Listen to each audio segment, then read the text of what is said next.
Hello, greetings from Canada up north. My name is David Chang from Edmonton UBF in Canada. I've been serving here since 2005.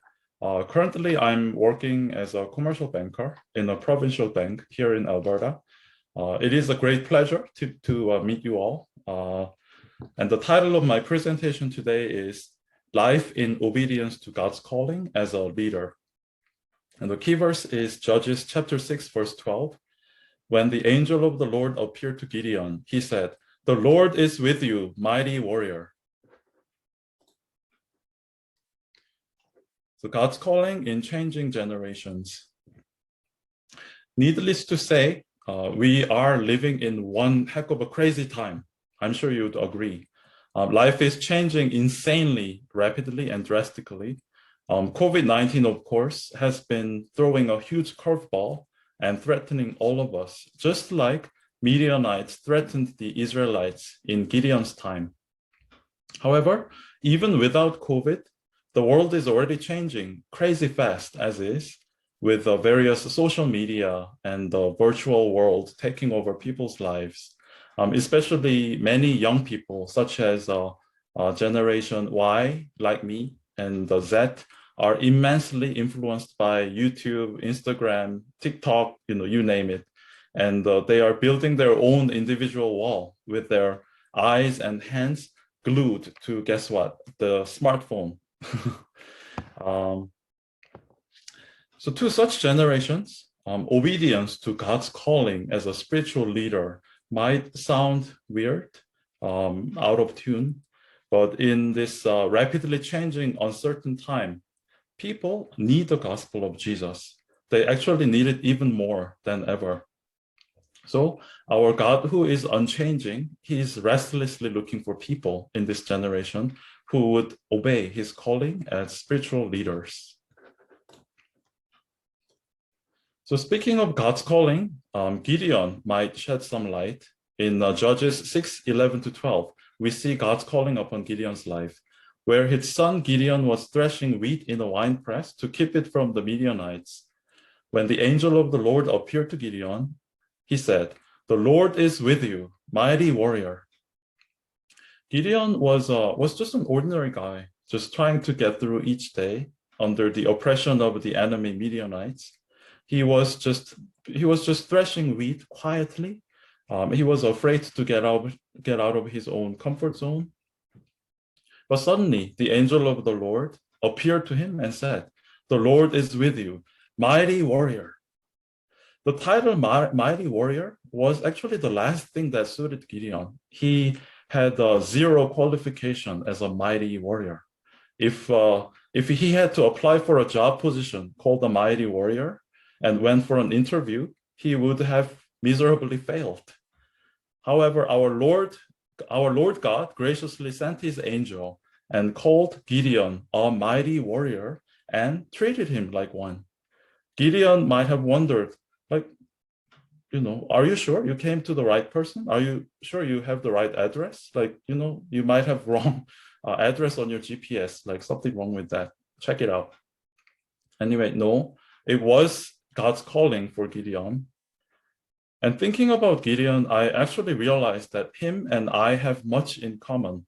I'm also just an ordinary guy, somewhat shy, more of a follower rather than a leader, not qualified. So God's calling upon people like Gideon or me can be explained only by God's grace and sovereignty. And taking a closer look at God's calling upon my life, I was born and raised in Seoul, Korea, and I grew up there up to high school. I grew up in a wealthy area of Seoul called Gangnam. Does it ring a bell? Yeah, Gangnam style, years ago. Anyway, so I was somewhat spoiled, carefree. I was a churchgoer. However, I didn't really have personal calling. After high school, when my parents decided to send me abroad for university, missionary Anna Yang recommended University of Toledo in the States. In Toledo, Ohio, far away from my sweet home, for the first time, God gave me wilderness and humility training. There, God led me to have a weekly one-on-one Bible study and receive spiritual training from Dr. Paul Hong, and have a spiritual common life in a brother's house there with godly brothers and a lot of precious missionaries. So those brothers, including, guess who? Greg Lewis. So through that, God called me to live in a totally spiritual environment. Through that, God really opened my spiritual eyes to see selfish, proud, and double-minded sinner I was before Jesus. After meeting and accepting Jesus personally, I was no longer a quiet, ordinary, wheat-threshing Gideon. God graciously made me confident and even gave me victory in school studies. Every week, I attended the Bible study, fellowship meeting, testimony sharing, Sunday worship service, campus fishing at the Toledo UBF Center. My life was totally changed. However, I still did not have the guts to become a shepherd for someone else. When I became a senior at the University of Toledo, though, God challenged me and he called me to be a shepherd. And he called me to start one-on-one Bible study with one freshman student who signed up at the table fishing. I was so unprepared and awkward, but God graciously called me and used me. That way, God made Toledo as my Bethel in my life, where I received God's calling for the first time. You know, no wonder it's called Holy Toledo. After completing my undergraduate study in Toledo, God called me to a new place. It was Canada, Edmonton, more specifically, located in the northern Alberta, as you can see in this map in the picture. I'd never heard of this place before, and it is a cold land flowing with snow, yeah, and the Alberta AAA beef and the maple syrup. God called me from the US and my parents, missionary Noah and Grace Chang from Korea, and my sister Deborah from Mexico City. So we were all over the place, but God brought all of us together here in Edmonton to pioneer University of Alberta. I was excited for this new beginning. However, in reality, it was daunting to start pioneering ministry in a small apartment just as one family. My parents were very enthusiastic. They were very thankful to God that he called them as missionaries in their 50s. So 4 of us were divided into 2 pairs and started campus fishing, and God called me to serve as a Sunday messenger for the first time in my life. Also, by his grace, God led me to University of Alberta MBA program. So he smoothly opened the door for us to be registered as a student group and have a worship service on campus and invite students. Then one day, my parents suddenly suggested that I serve as Edmonton UBF director. They said it's better that a young person becomes a leader. And they got me to serve as the main messenger and attend the STEP conferences. But I was confused. I was burdened. Whenever I had to attend like STEP conferences, I felt awkward, thinking like, why am I here again? So back then I thought it was just all my parents doing, and it was all my parents, but it was actually God who called me. It was the same God who called Gideon at a wine press as a mighty warrior. And there was another sudden calling in my life from God. My mom prayed a lot for my marriage by faith. However, my answer was always, no, not yet. I felt so unprepared. But after completing my MBA, I joined the MBA China trip and stopped by in Korea afterwards. At that time, God led me to meet Shepherdess Seohan Lee, who's now missionary Esther, my wife, at Gyeongsang UBF. She was the most beautiful woman of faith with twinkling eyes. I know it sounds cheesy, but it's true. And although I usually said no, not yet, to marriage, God stirred my heart to gladly obey his calling to a marriage by faith. After meeting missionary Esther just twice, it was not like usual me at all. And like a lot of other MBA classmates who heard it, they were amazed. And they said that I went to Seoul to meet my soulmate, like if you understand what I mean. So this blessed marriage by faith was God's sovereign calling. He saw that it was not good for me to serve alone. And indeed, my wife, missionary Esther, she's a mother of all nations while running the Oriental Medical Clinic and teaching at the university. She still manages to feed all the sisters in our ministry. And she's a woman of prayer. So he saw that I needed her, and he knows me better than I do, and established this house church, and then also granted us a beautiful daughter, Daniela, who's now 10, and our adorable son, Elijah, who's 5. So there was so much blessing and obvious signs from God in my life, but still, my mind was still wavering between God's calling versus worldly temptations. Deep down, I had a thought that, living as a spiritual leader is really not God's calling for me, but I was just helping out my parents, their mission. So to me, chasing after a flashy lifestyle and worldly ambition was more of a priority than fulfilling God's calling. I just took advantage of God for my own success and to earn people's envy. God's mission was like a side job, like a casual part-time. And you see this guy in the picture with the nice suit and the nice shades and the flashy car. That's the image in my head. That's what I wanted to look like. And so it was not cool to identify myself as a Bible teacher or a shepherd or a missionary. However, when I pursued a flashy worldly success, my life totally lost the substance. My life without God's calling was in fact just a dry, meaningless, and lonely life as a struggling immigrant in a foreign land. I was not really American, nor Canadian, nor Korean. Without God's calling and his mission, I did not really belong anywhere, and I was lonely and directionless. And another aspect of immigrant life in North America has been revealed through recent Atlanta shootings, where 6 out of 8 victims killed were women of Asian descent.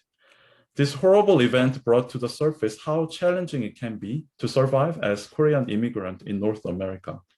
If I went on living as a mere Asian immigrant in Canada without God's calling, I might have fallen into a depression. And these days, there's a film that's been creating a lot of buzz. I'm sure a lot of you might have heard of it. It's called Minari, which actually recently won the Golden Globes and got nominated for the Oscars 2021. In this film, there's a Korean immigrant family that came to America, pursuing their dream and ambition to make a big garden, as you can see in this picture. However, in reality, they kept facing hurdles, and their lives in America were anxious and lonely. They tried to attend local church to overcome loneliness, as you can see in the picture again, but their inner thirst was not quenched. And that is pretty much the depiction of immigrant life in North America without God's calling and mission.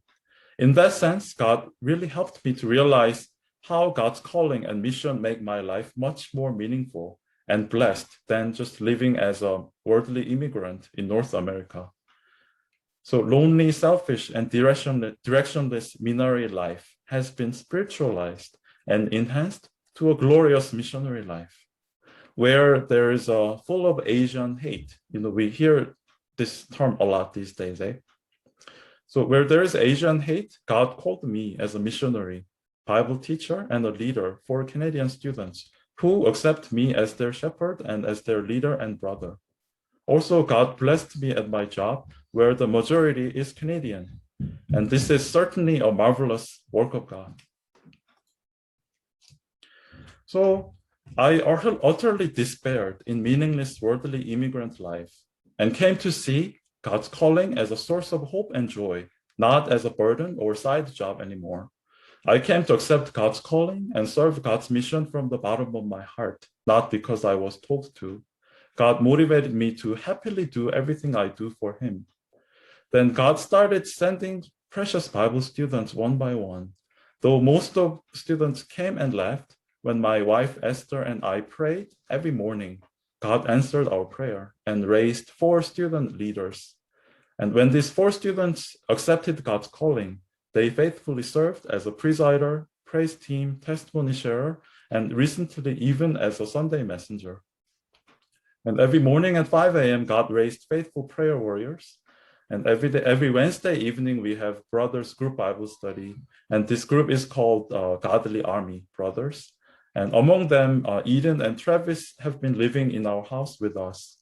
And please continue to pray for these Godly Army Brothers.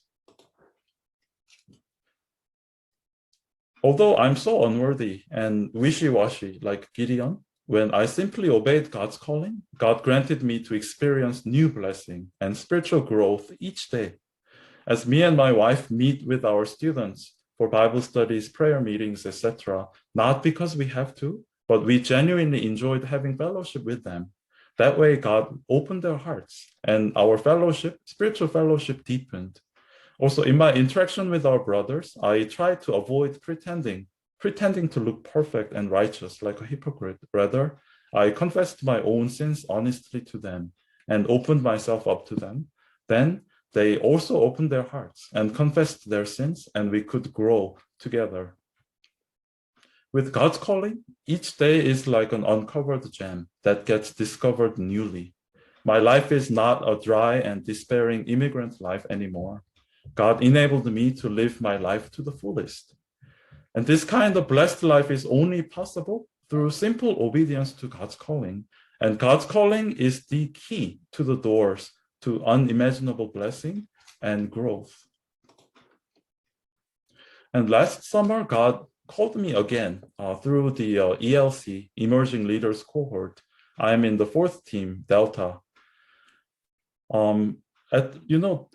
As a leader, there were times I felt so limited. So I sometimes thought maybe I should just quit my job as a banker and pursue a seminary school. Then last summer, God called me to join the ELC Delta team. At first, I was a bit hesitant because of family responsibility, leading the ministry, full-time job, etc. However, when I did obey by simple faith, yet again, God opened up a new door to unimaginable blessing and spiritual growth. ELC is such a great opportunity from the UBF headquarters to grow in leadership. And I got to have more clear identity as a spiritual leader through this program. And I get to learn a lot from many great spiritual seniors and enjoy fellowship with them. And most importantly, I got to know 7 precious brothers from US and even Nigeria. And we encourage one another and grow together as leaders. Thank God. So in summary, there's absolutely no one who deserves or is qualified to be called by God. God's calling is 100% God's one-sided grace and based on his sovereignty. Although it might be difficult to obey God's calling at first, if we accept God's calling and obey by faith, God is surely with us, and we can have an amazing front row experience of God's best plan and blessings. Just think about it. If Gideon, out of fear and unbelief, had not obeyed God's calling, and he just kept, threshing wheat, there would be no mighty warrior Gideon that we all know now. Likewise, if we just fear accepting God's calling because it seems risky or too much responsibility, so, just sit around in a room looking at a smartphone, we totally miss out on the opportunity to this unbelievable world of God's blessing and spiritual growth. In reality, however, I understand there are many dear brothers and sisters who hesitate to go with God's calling. They want to avoid God's calling and hide, especially under the COVID. So it's not moved their hearts, and no one can force them. In that case, it might be wise to let them be for the time being and pray for them patiently. And what's really important is to empathize with them and wait for God's time, when they themselves get to see God's calling not as a burden or a threat, but as a genuine blessing. Pray that God may continually call and inspire Generation Y and Z and beyond to receive God's calling and empower them to gladly obey him, to open this untapped door of God's amazing blessings and spiritual growth. Let me just read the key verse one more time. When the angel of the Lord appeared to Gideon, he said, "The Lord is with you, mighty warrior." Judges 6:12. Thank you very much.